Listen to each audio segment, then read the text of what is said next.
ओम कृपा कुरु चिन्मयी शारदे ज्ञानदायिके सर्वमंगला वरदा नमोस्तस्यै नमो नमः।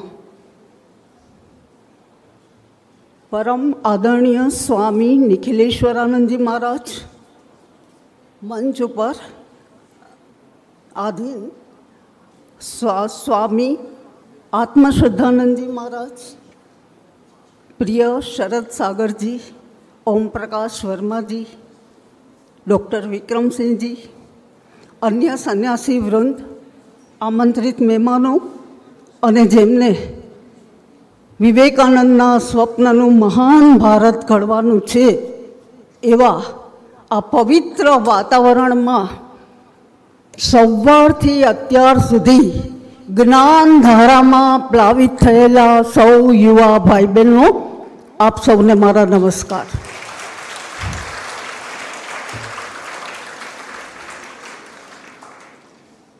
સ્કૂલમાં 7 પીરિયડ હોય, આ છેલ્લો પીરિયડ, અને સ્વામીજી મને છેલ્લો પીરિયડ જ આપે છે।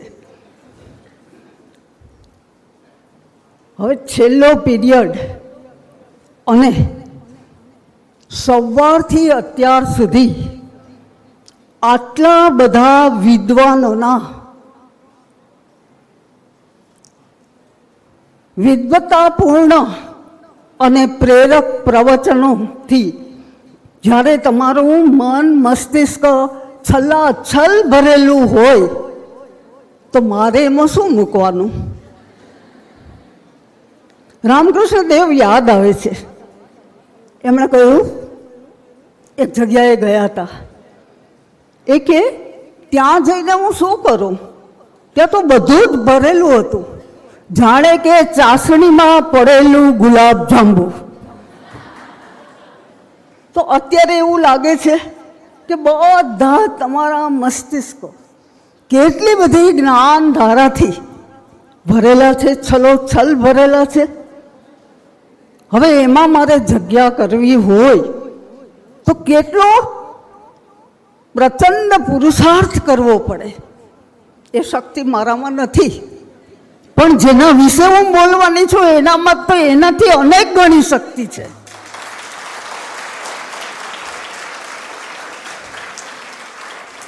અને મને એમાં શ્રદ્ધા અને વિશ્વાસ છે।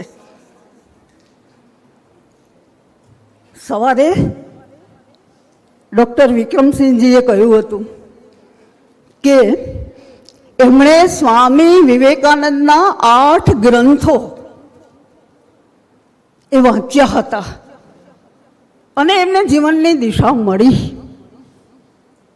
તો મારા ઉપરથી પણ હું કહું છું કે હું કોલેજમાં તમારા જેવી હતી ત્યારે મને ઇનામમાં એવા 12 ગ્રંથો મળ્યા હતા જેની કિંમત એક ગ્રંથની સિર્ફ 5 રૂપિયા હતી। 60 રૂપિયાના 12 ગ્રંથો મળ્યા હતા અને એ વાંચ્યા। હજી એ વાંચતી રહું છું, એ મેં સાચવ્યા છે। તો મને જીવનની દિશા મળી અને હું ઈચ્છું છું કે તમને સૌને એવી દિશા મળે।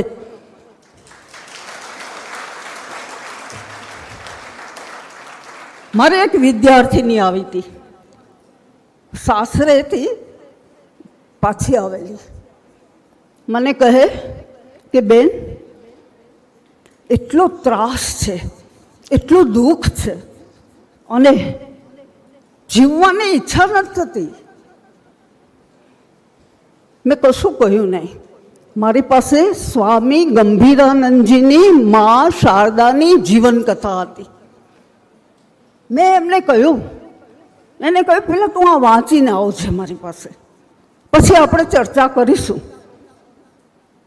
લગભગ 1 મહિના પછી પાછી આવી ત્યારે એની આખી વિચારધારા બદલાઈ ગઈ હતી। એ કે મા જેવી મહાશક્તિ કે જેમણે જીવનમાં આટલું બધું એડજસ્ટમેન્ટ કર્યું, તો બેન મારે તો કોઈ દુઃખ જ નથી। એનું દુઃખ અદૃશ્ય થઈ ગયું હોવા છતાંય આ પુસ્તકનો પ્રભાવ,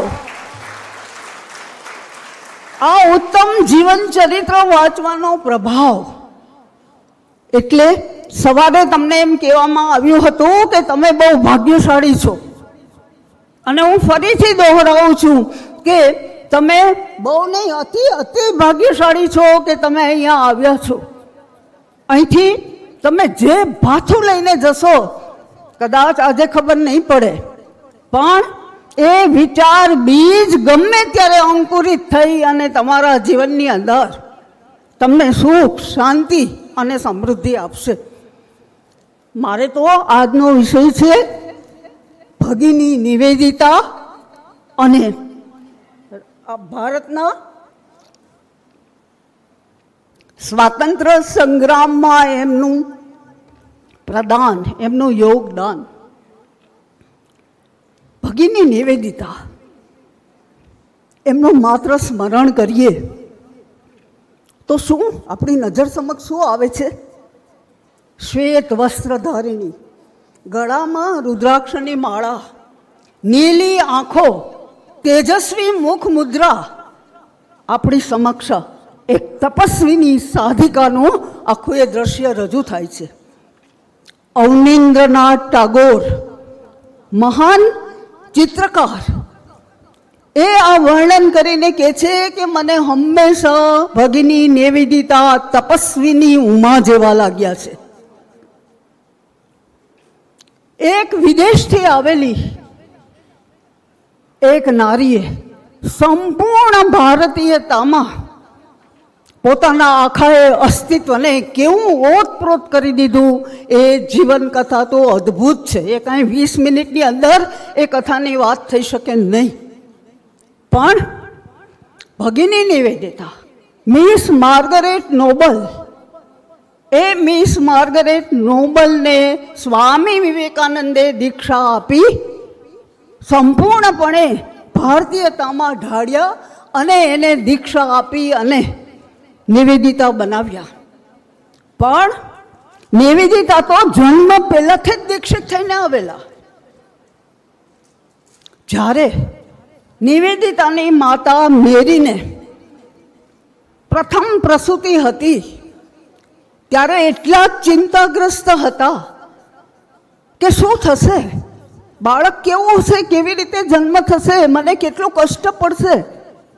એમણે ભગવાનને પ્રાર્થના કરી. શું પ્રાર્થના કરી?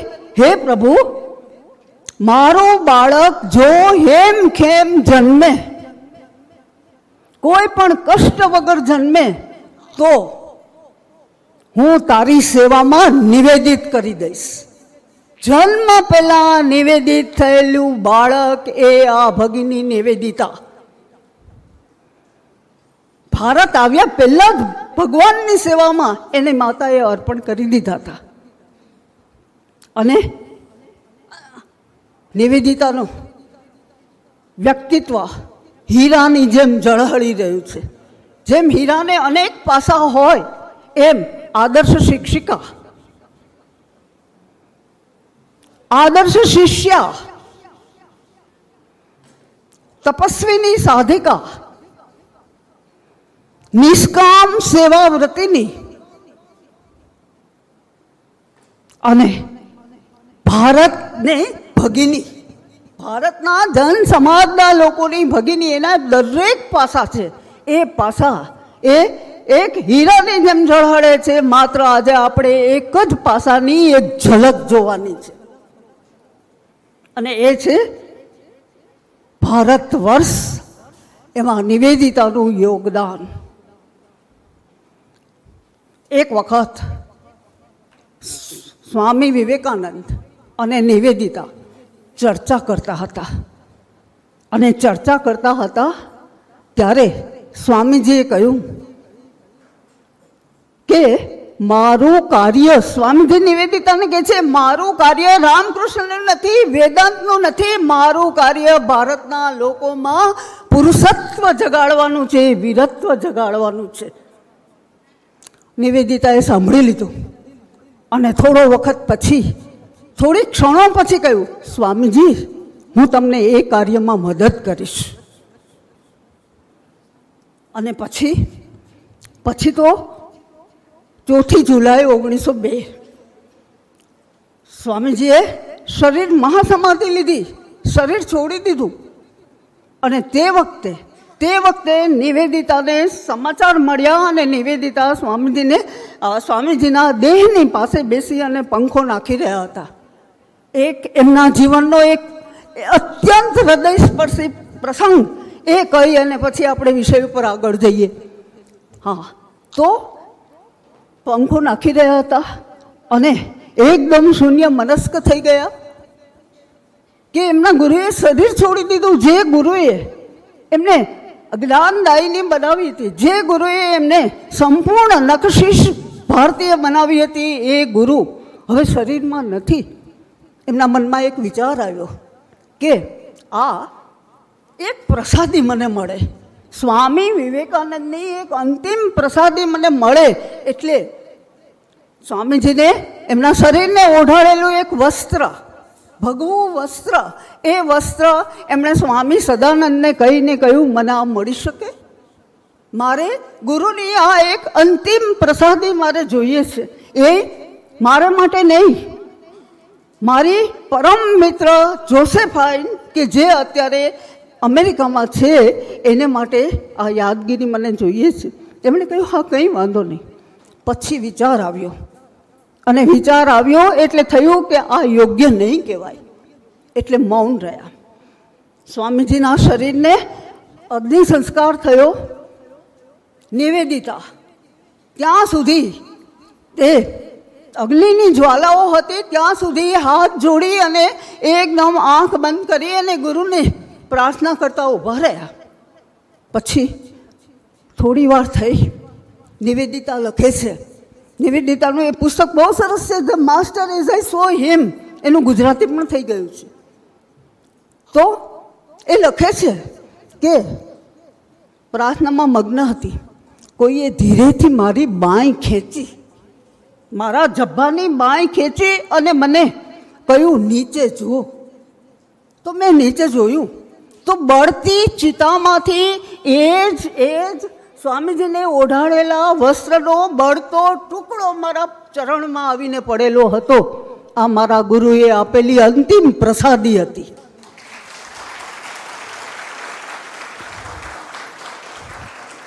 અને એ એમણે લઈ લીધો અને એમને પ્રતીતિ થઈ ગઈ કે આ ગુરુ મારી સાથે જ છે, હંમેશા મારી સાથે છે. કારણ કે એમણે એક ઈચ્છા વ્યક્ત કરી હતી. એ ઈચ્છા સ્વામી વિવેકાનંદે શરીર છોડ્યા પછી પણ બળતી ચિતામાંથી એક ટુકડો એમના પગ આગળ, ટુકડો કેમ એમના પગ આગળ જ પડ્યો, બીજે ક્યાંય ના ઉડી ગયો. સ્વામીજીએ આપેલી આ ભેટ હતી. આ આઘાત લાગ્યો, મનોમંથન કરે છે અને યાદ આવે છે કે મેં સ્વામીજીને કહ્યું હતું કે સ્વામીજી, હું તમને એ કાર્યમાં મદદ કરીશ. અને પછી એમને થયું કે સ્વામીજીને મદદ કરવી એટલે શું?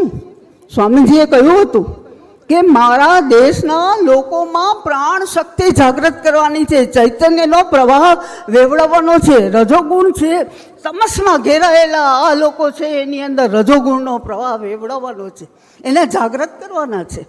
અને ભારત મહાન ત્યારે જ બની શકે કે જ્યારે ભારત સ્વતંત્ર બને. તો આ કાર્ય કરવાનું નિવેદિતાનું મંથન ચાલે છે. કારણ કે એની સ્કૂલ ચાલુ હતી એટલે એમના મનમાં થાય છે કે થોડીક બાલિકાઓને શિક્ષણ આપવાથી શું ભારત મહાન બની શકશે? થોડીક નારીઓને જાગૃત કરવાથી શું ગુરુને આપેલું વચન છે એ વચન હું પૂર્ણ કરી શકીશ? અને એ મંથન એ એટલું તીવ્ર બને છે કે એણે સ્કૂલની બધી જવાબદારી ભગીની ક્રિસ્ટનને સોંપી દીધી અને પોતે આ કાર્યની અંદર ભારતના લોકોની ચેતનાને જાગૃત કરવાના કાર્યની અંદર એ ઓતપ્રોત બની ગયા. પણ એમાં એક મુશ્કેલી આવી. કઈ મુશ્કેલી હતી? મુશ્કેલી એ હતી કે તે રામકૃષ્ણ સંઘના સભ્ય હતા. હવે રાજકારણની અંદર પડવું હોય તો રામકૃષ્ણ સંઘના સભ્ય તરીકે જાહેર કાર્યક્રમો થઈ શકે નહીં. અને રામકૃષ્ણ સંઘ એ તો એમના આત્માની સાથે જોડાયેલો હતો. એમના ગુરુએ એમને આ સંઘમાં જોડ્યા હતા. શું કરવાનું? સ્વામી બ્રહ્માનંદને સલાહ પણ લીધી અને બ્રહ્માનંદજીએ પણ કહ્યું. ખૂબ મનોમંથનને અંતે એમણે પત્ર લખીને કહ્યું કે મારે ગુરુને આપેલું જે વચન છે એ પૂર્ણ કરવા માટે હું રામકૃષ્ણ સંઘમાંથી મુક્ત થવા ઈચ્છું છું. કેટલો મોટો ત્યાગ નિવેદિતાએ એ કર્યો. અને પછી થોડા દિવસ પછી અમૃત બજાર પત્રિકામાં જાહેરાત આવી કે રામકૃષ્ણ મિશનના સંઘના સભ્યો અને નિવેદિતા વચ્ચે એવી સમજૂતી થઈ છે કે હવે પછીથી નિવેદિતાનું તમામ કાર્ય છે એ સ્વતંત્ર ગણાશે. રામકૃષ્ણ મઠ અને મિશનના અનુમોદનની એમને હવે જરૂર નથી, સંપૂર્ણ સ્વતંત્ર. અને લોકોએ શું જાણ્યું કે સ્વામી વિવેકાનંદના દેહ વિલય પછી એમના ચાલ્યા ગયા એ પછી નિવેદિતા સંઘમાંથી છૂટા થઈ ગયા. કેટલી મોટી વાત, કેટલો મોટો ત્યાગ એમણે કર્યો. અને પછી એમણે એમ કહ્યું, જેમ એમના ગુરુએ ભારતનું પરિભ્રમણ કર્યું હતું અને ભારતના લોકોને જાણ્યા હતા, એમ વિવેકાનંદની શિષ્યાએ પેલા મુંબઈ ગયા, મુંબઈથી વડોદરા, વડોદરાથી અમરાવતી, નાગપુર, આ બધી જગ્યાએ જઈ અને જન ચેતનાને જગાડવા માટે ભાષણો આપ્યા. મુંબઈમાં તો સ્ત્રીઓ એમના દર્શન કરવા માટે ઉમટી પડતી હતી કે એક વિદેશી સ્ત્રી છે, એ વિદેશી સ્ત્રીની અંદર શ્રદ્ધા, ભક્તિ, જ્ઞાન અને દેશ પ્રેમ કેટલો પ્રચંડ રીતે વહે છે એ જોવા માટે મુંબઈની સ્ત્રીઓ છે એ સ્ત્રીઓ નિવેદિતા પાસે ટોળે વળતી હતી. વડોદરામાં આવ્યા ત્યાં પહેલી વાર એમને શ્રી અરવિંદ સાથેનો પરિચય થયો. સ્ટેશને મહારાજા સયાજીરાવ ગાયકવાડે શ્રી અરવિંદને નિવેદિતાને રિસીવ કરવા માટે મોકલ્યા હતા. અને એ પરિચય પછી કલકત્તામાં ગાઢ બન્યો. અને નિવેદિતા જ્યારે ક્રાંતિકારી મંડળો છે એ મંડળોને એ માર્ગદર્શન આપતા હતા, ત્યારે એમણે શ્રી અરવિંદને પણ ઘણી સહાય કરી હતી. એટલે નિવેદિતાએ આ કાર્ય કર્યું. નિવેદિતાને થયું કે ભારત સ્વતંત્ર થવો જ જોઈએ, તો ભારતનો એક રાષ્ટ્રધ્વજ હોવો જોઈએ. અને ભારતનો એ રાષ્ટ્રધ્વજ એ કેવો હોઈ શકે કે ત્યાગ, સ્વાર્પણના પાયા ઉપર એ હોવો જોઈએ. તો ત્યાગ અને સ્વાર્પણનો સંપૂર્ણ પ્રતીક કોણ? નિવેદિતાએ શોધ્યું, દધીચી ઋષિના હાડકામાંથી બનેલું વજ્ર એ જ ત્યાગ અને સ્વાર્પણનું પ્રતીક છે. એટલે એમણે ભારતના જે રાષ્ટ્રધ્વજ છે એ ધ્વજની જે આખી આકૃતિ બનાવી એની અંદર ચિહ્ન મૂક્યું વજ્રનું. કારણ કે એ ભારતને આખો એ ધર્મ છે ત્યાગ અને સ્વાર્પણના. સવારે આપણે સાંભળ્યું હતું કે ત્યાગ અને સ્વાર્પણના પાયા ઉપર ભારતીય સંસ્કૃતિ ટકી છે. એટલે આપણા રાષ્ટ્રધ્વજમાં પહેલવેલા રાષ્ટ્રધ્વજની કલ્પના એ નિવેદિતાને ફાળે જાય છે. અને એ પછી જોકે એ રાષ્ટ્રધ્વજ છે એની સ્વીકૃતિ થઈ નહીં, પરંતુ નિવેદિતાએ આ કાર્ય કર્યું હતું. નિવેદિતા સ્વદેશીને બહુ જ માન આપતા હતા. એમણે પોતાના વિદ્યાલયની અંદર, તે વખતે તો હજી ગાંધીજીનું આગમન પણ નહોતું થયું, તે સમયે એમણે પોતાની શાળાની અંદર ચરખા માટેનો એક સ્પેશિયલ પીરિયડ રાખેલો હતો, રેંટિયો કાંતો. એટલું જ નહીં, એ પીરિયડમાં રેંટિયો કાંતવા માટે એક માજીને નિમ્યા હતા અને છોકરીઓ એને ચરખા માં કહેતી હતી. એટલે આ કાર્ય એ પોતાની સ્કૂલની અંદર સ્વદેશીની ભાવના જાગૃત થાય એ માટે એ પ્રયત્ન કરતા હતા. વિદ્યાર્થીઓ માટે એમણે બહુ મોટી આશા હતી. વિદ્યાર્થીઓને એમણે વંદે માતરમનો મંત્ર આપ્યો હતો. વિદ્યાર્થીઓને એમણે ભારત ચાહો એમ કહેલું હતું. અને સૌથી વિશેષ તો એમણે એમ કહ્યું હતું કે તમે જ્ઞાન માટે પ્રયત્ન કરો, તમે સમૃદ્ધિ માટે પ્રયત્ન કરો, તમે જ્યારે તમારા દેશને જરૂર પડે ત્યારે તમે પડકારનો સામનો કરવામાં તમે પાછા ન હટો, એ વાત એ યુવા મંડળો અને વિદ્યાર્થીઓની સભામાં વારંવાર કહેતા હતા. એટલે તો યદુનાથ સરકાર એવું કહે છે એ વખતના, એ કહે છે કે એક વિદેશી સ્ત્રીના હૃદયમાં માત્ર ભારત સિવાય કશું જ ન હોય એવું જોઈને મને આશ્ચર્ય થાય છે. સંપૂર્ણપણે વિદેશી હોવા છતાં પણ ભારત જ, એમણે એમ કહ્યું, અત્યારે આપણું કાર્ય એ છે, જ્યારે વિવેકાનંદે એમ કહ્યું હતું, આવતા 50 વર્ષમાં ભલે બધા જ દેવદેવીઓ અદૃશ્ય થઈ જાય પણ આપણી એક ભારત માતા એ જ સર્વસ્વ છે. તમે ભારત માતાનું પૂજન કરો, ભારત માતાની ભક્તિ કરો અને પછી બીજા બધા દેવતાઓનું થઈ શકશે. એટલે નિવેદિતાએ આ વિધાન પોતાના અંતરમાં એક ચરિતાર્થ કર્યું હતું. એ વિદ્યાર્થીઓને, યુવાનોને કહેતા, ભારત એક ભક્તિ, ભારત એક પૂજા, ભારતની મુક્તિ એ જ મોક્ષનું કાર્ય છે. આ બધી વાતો વિદ્યાર્થીઓના મનમાં એમણે રજૂ કરી હતી. અને બીજું, નિવેદિતા એ અનેકના પ્રેરણાદાયીની હતા. અને એમણે અવનીન્દ્રનાથ બોઝ, રવિન્દ્રનાથના ભત્રીજા, મહાન ચિત્રકાર, એમને પ્રેરણા આપી હતી. અને જે ભારત માતાનું ચિત્ર આપણે જોઈએ છીએ એ અવનીન્દ્રનાથ ટાગોરે એ ચિત્ર એ બનાવ્યું હતું નિવેદિતાની પ્રેરણાથી. જ્યારે નિવેદિતાએ એ ચિત્ર જોયું ત્યારે નિવેદિતાએ કહ્યું, અદ્ભુત ચિત્ર છે, મારું જો ચાલે તો કેદારનાથથી કન્યાકુમારી સુધી ખેડૂતોના ઝૂંપડામાં દરેક ઘરની ભીંત પર હું આ ચિત્ર છે એ ચિત્ર મુકાવું, એટલું સરસ આ ચિત્ર છે. બીજા ચિત્રકાર નંદલાલ બોઝ, એમણે પ્રેરણા આપી હતી. નંદલાલ બોઝે પોતાના 2 ચિત્રો નિવેદિતાને બતાવ્યા. એક હતું મા કાલીનું ચિત્ર, અને મા કાલીનું ચિત્ર બતાવ્યું. નિવેદિતાએ જોયું અને નિવેદિતાએ કહ્યું, ચિત્ર બહુ સરસ છે, પણ મા કાલીને આટલા બધા ઘરેણાં કેમ પહેરાવ્યા છે? એમને માર્ગદર્શન આપ્યું. અરે, રામ ગયા પછી રામ વિદાયમાં કૌશલ્યા દશરથને પંખો નાખે છે, એક અદ્ભુત ચિત્ર હતું. નિવેદિતાને થયું કે આ ચિત્ર મને જોઈએ છે, હું મા શારદા દેવીને ભેટ આપીશ.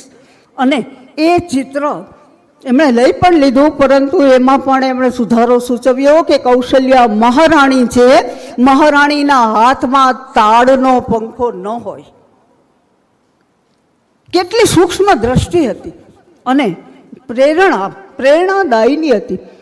આપણા Nobel price winner Jagdish Chandra Bose, મહાન વૈજ્ઞાનિક, એ જો મહાન વૈજ્ઞાનિક બન્યા હોય તો નિવેદિતાને લઈને.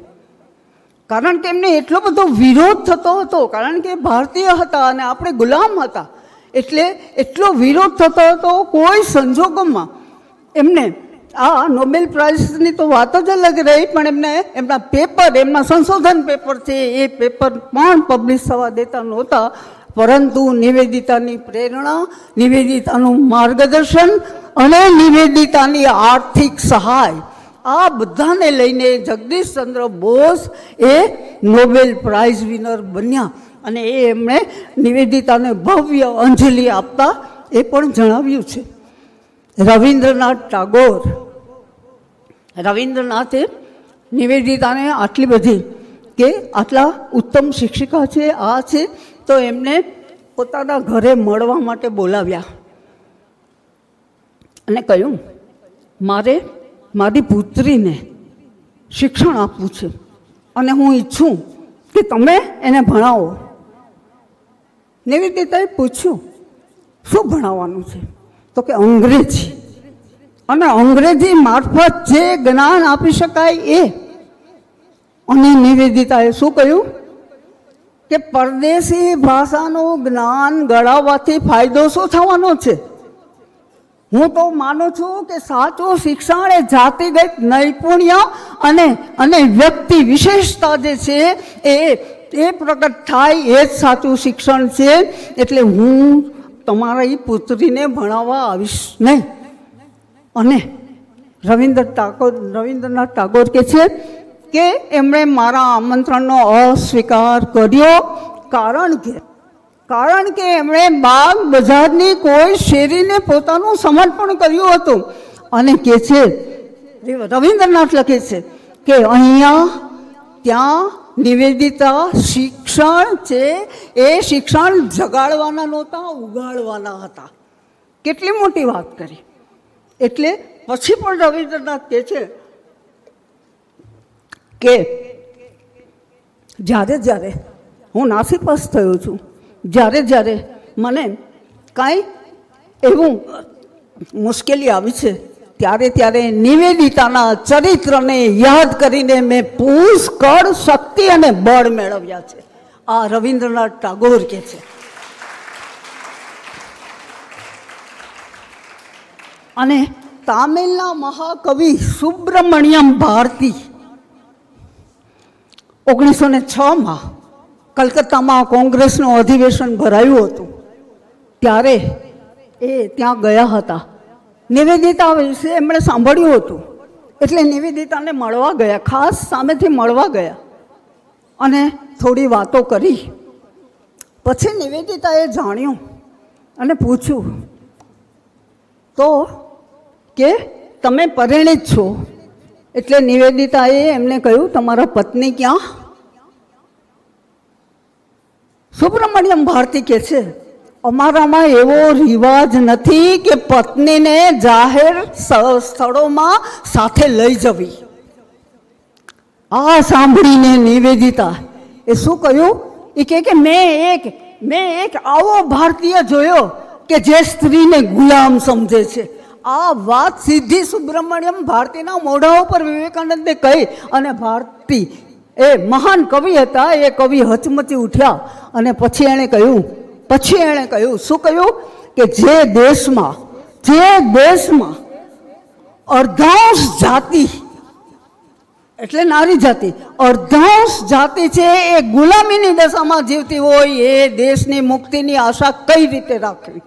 આ નિવેદિતાએ એ કવિને કહ્યું. અને પછી સુબ્રમણ્યમ ભારતી એમને પગે લાગ્યા અને કહ્યું, તમે મને આશીર્વાદ આપો કે તમે જે મને કહ્યું છે એ હું હંમેશા હું યાદ રાખીશ. ત્યારે એમણે કહ્યું, જાતિ ભેદ નહીં, વર્ણ ભેદ નહીં અને એવો ધર્મભેદ પણ નહીં. તમે આ બધા જ કહેવાતા ભેદોથી તમે ઉપર ઉઠશો તો તમે ઇતિહાસના પાના ઉપર સુવર્ણ અક્ષરે અંકિત થશો. આ આશીર્વાદ એ નિવેદિતાએ સુબ્રમણ્યમ ભારતીને આપેલા હતા. અને સુબ્રમણ્યમ ભારતીએ પોતાના 2 કાવ્ય ગ્રંથો નિવેદિતાને અર્પણ કર્યા. અને નિવેદિતાને અર્પણ કરતા એમણે લખ્યું છે એમણે એ લખ્યું છે કે જે રીતે ભગવાન કૃષ્ણે ગીતાની અંદર અર્જુનને વિશ્વરૂપ દર્શન કરાવી અને જ્ઞાન આપ્યું, એ રીતે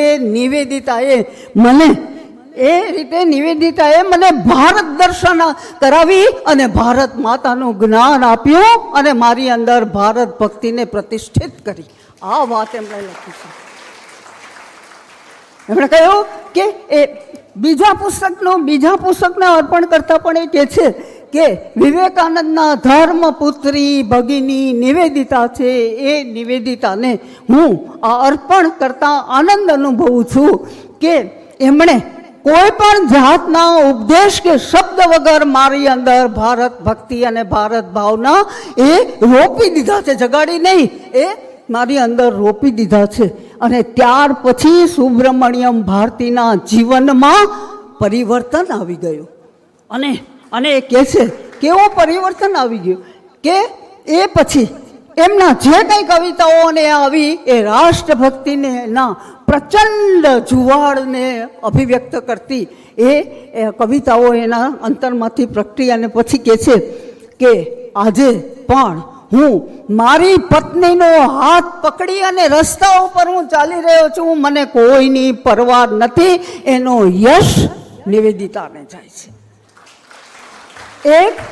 એક પાશ્ચાત્ય નારી, ત્યાંથી આવેલી એક પશ્ચિમની નારી છે, એ ભારતમાં આવીને શું કરી શકે છે એનું પ્રચંડ ઉદાહરણ એ નિવેદિતાનું જીવન છે. તો ભારતીય નારીઓ તો શક્તિના સ્વરૂપો છે, સાક્ષાત જગદંબાની શક્તિ એની અંદર રહેલી છે. તો આ નારીઓ શું ના કરી શકે? નિવેદિતાના જીવનમાંથી પ્રેરણા લેવી જોઈએ, મા શારદા દેવીના જીવનમાંથી પ્રેરણા લેવી જોઈએ. અને નારી જાગરણ છે એ ઘણી વાર સ્વામીજી કહે છે કે જે શક્તિ છે એનું સશક્તિકરણ શું કરવાનું? ઘણી વાર સ્વામી નિખિલેશ્વરાનંદના મુખે મેં સાંભળ્યું છે કે જે સ્વયં શક્તિ છે એનું સશક્તિકરણ કરવાની કોઈ આવશ્યકતા નથી, એની અંદર રહેલી શક્તિને જાગૃત કરવાની જરૂર છે. અને એ શક્તિ, અને સવારે જ આપણે સાંભળ્યું છે કે એક સ્ત્રી શિક્ષિત થાય, એક સ્ત્રી સદ્ગુણવાળી થાય તો એ આખો એ પરિવાર છે, એ પરિવાર શિક્ષિત થાય છે. એ આપણે સવારે જ સાંભળેલું છે.